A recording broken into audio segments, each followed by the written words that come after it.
একটা ফোনের অপেক্ষা। কখনো অচেনা নম্বর দেখলেই বুকটা ধক করে উঠছে। ওপার থেকে যদি ভেসে আসে সেই পরিচিত গলাটা, কিন্তু ঘন্টার পর ঘন্টা ফোনের দিকে তাকিয়েও কোনো খবর নেই। যে মানুষগুলো কয়েকদিনের জন্য বেরিয়েছিলেন পাহাড়ের সৌন্দর্য দেখতে, তারাই এখন প্রকৃতির ভয়ঙ্কর তাণ্ডবের মাঝে নিখোঁজ। নেপাল তিব্বত সীমান্তে আচমকা নেমে আসা হরপাবান মুহূর্তে বদলে দিয়েছে অসংখ্য পরিবারের জীবন। আর সেই নিখোঁজদের তালিকায় রয়েছেন বাংলারও পর্যটক। দুর্গাপুর থেকে আরামবাগ পরিবারের মানুষগুলোর চোখ এখন একটাই আশায়, ফোনটা একবার বেজে উঠুক, ওপার থেকে ভেসে আসুক প্রিয়জনের গলা। ব্যস্ত জীবন থেকে বেরিয়ে প্রিয়জনের সঙ্গে আলাদা সময় কাটাতে চেয়েছিলেন। তাঁদের যাওয়ার কথা ছিল মানস সরোবরে। নেপাল হয়ে যেহেতু পৌঁছতে হয় মানস সরোবরে, তাই মানস সরোবরে যাওয়ার আগে নেপালের সৌন্দর্য উপভোগ করতে কয়েকদিন সেখানে থেকে যাওয়া। কিন্তু কে জানত প্রকৃতির রুদ্ররূপ এত চোখের সামনে থেকে দেখতে হবে। ২৬ তারিখের পর থেকে বাড়িতে থাকা আত্মীয়টার কাছে আসেনি আর কোনো ফোন, দেওয়া হয়নি ঘুরতে যাওয়ার কোনো আপডেট। ফোনটা হাতে নিয়ে বসে রয়েছেন পরিবারের সদস্যরা। প্রতিবেশী দেশ নেপাল। বুধবার প্রকৃতির রোষে পড়ে বুদ্ধের দেশ। তছনছ হয়ে যায় নেপাল তিব্বত সীমান্তের কাছে রাসুয়া জেলা। নদীর জলস্তর বেড়ে যায় এক ধাক্কায়। একের পর এক গ্রাম ভেসে যায় হরপাবানে। বৃহস্পতিবার সকাল 12টা পর্যন্ত যেখানে মৃতের সংখ্যা 162, নিখোঁজ প্রায় 750। তাদের মধ্যে রয়েছে 300 জন ভারতীয়। তাদের মধ্যে রয়েছেন দুর্গাপুরের এক দম্পতি। আতঙ্কে দিন কাটাচ্ছেন তাদের পরিজনেরা।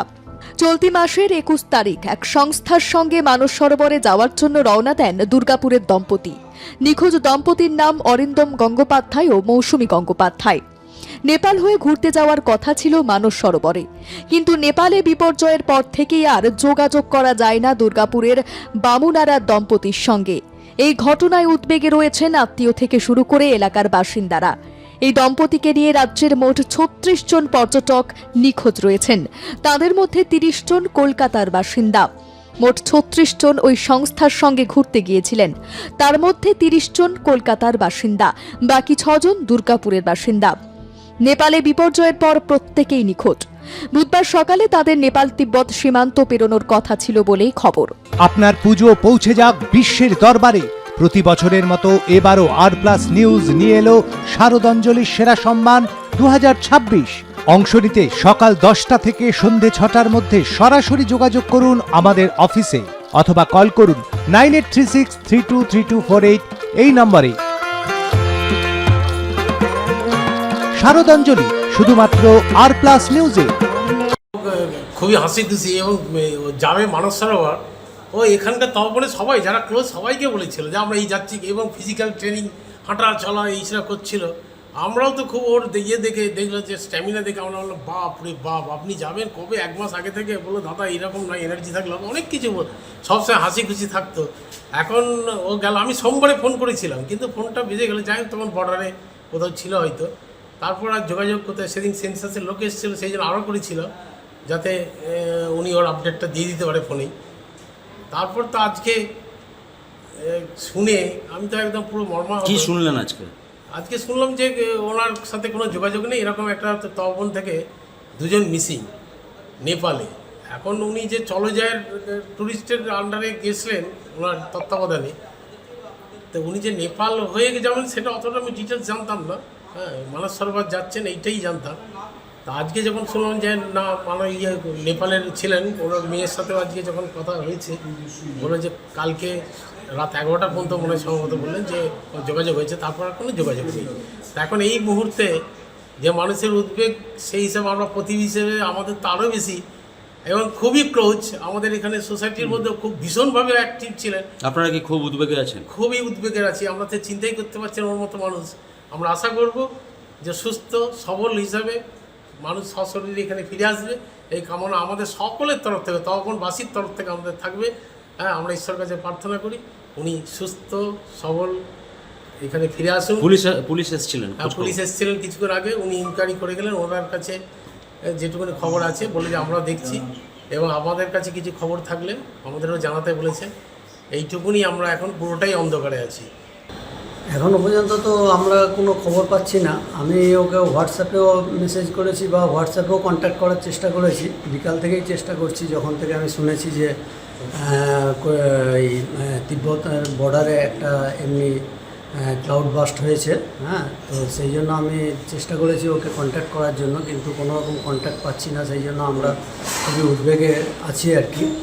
তো আশা করি যে না, ওরা সুস্থভাবেই আছে, কোথাও হয়তো আটকে আছে, এবং যে রকম ডিভাস্টেটিং কন্ডিশন ওখানে আছে, হয়তো টাওয়ার পাওয়ার নেই বলে আমরা ওদের সাথে কন্ট্যাক্ট করতে পারছি না।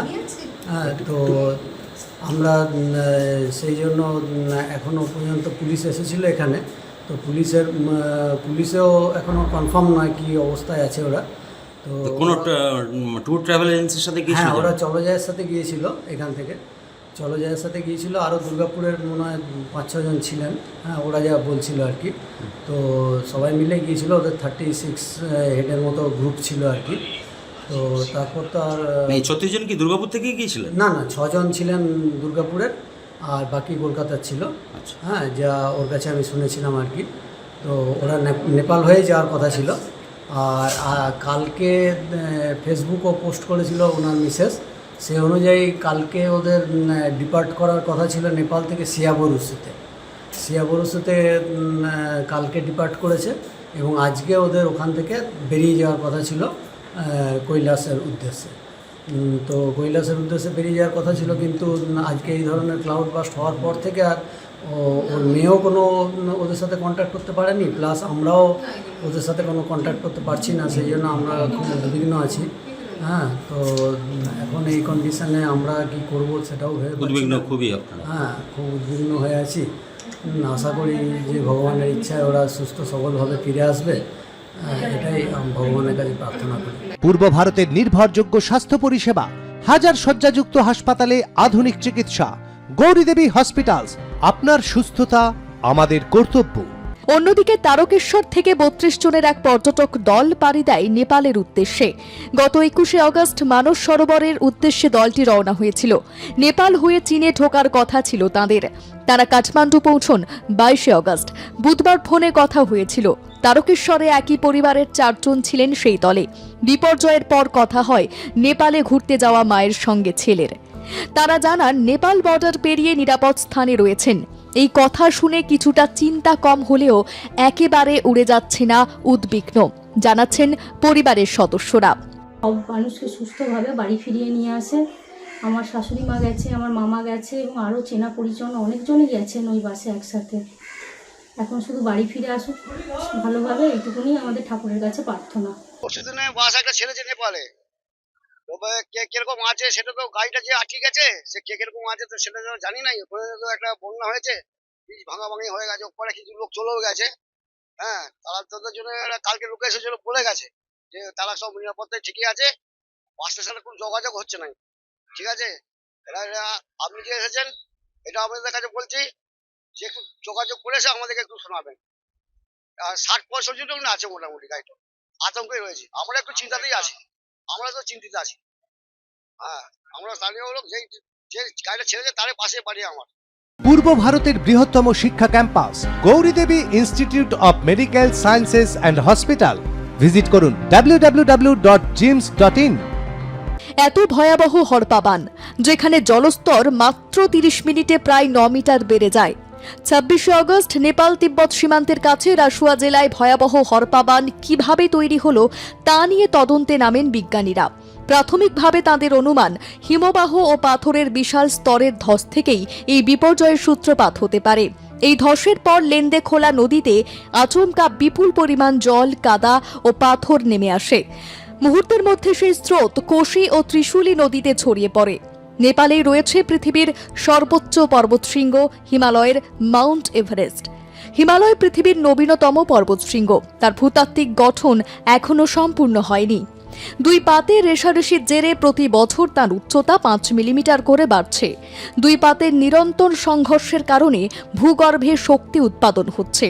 ভূমিকম্পের ফলে সেই শক্তি বাইরে বেরিয়ে আসছে। তুষার ধসের কারণে হিমালয় পর্বতের বিভিন্ন অঞ্চলে হিমবাহ ভেঙে হরপাবান নেমে আসা কোনো আকস্মিক ঘটনা নয়। এর আগেও এই বিষয়ে বিপদ সংকেত দিয়েছিলেন বিজ্ঞানীরা। তাতে বলা হয়েছিল, জলবায়ুর পরিবর্তনের ফলে এই শতাব্দীর গোড়া থেকে শুরু করে প্রতি বছর 1.5 ফুটেরও বেশি উচ্চতার বরফ গলে যাচ্ছে হিমালয়ের হিমবাহগুলিতে। 26শে আগস্ট নেপালের গালচিতে ত্রিশুলি নদীর জলস্তর মাত্র 30 মিনিটে প্রায় 9 মিটার বেড়ে যায়। মালেখুতেও একই সময় প্রায় 7 মিটার জলস্তর বৃদ্ধির খবর পাওয়া যায়।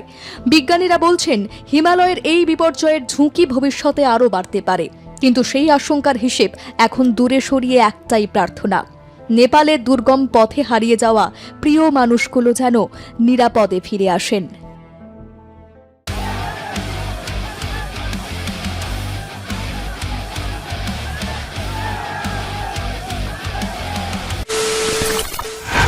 খবরের নামে প্রতিদিন সন্ধে আপনার ড্রয়িং রুমে কি শুধুই চিৎকার চেঁচামেচি হয়ে আসে? বিতর্কের নামে চলে গালাগালি আর কাদা ছোড়াছুড়ি। এবার সময় পরিবর্তনের, কারণ আমরা কান ফাটানো চিৎকারে বিশ্বাস করি না। আমরা বিশ্বাস করি খবরের সত্যতায়।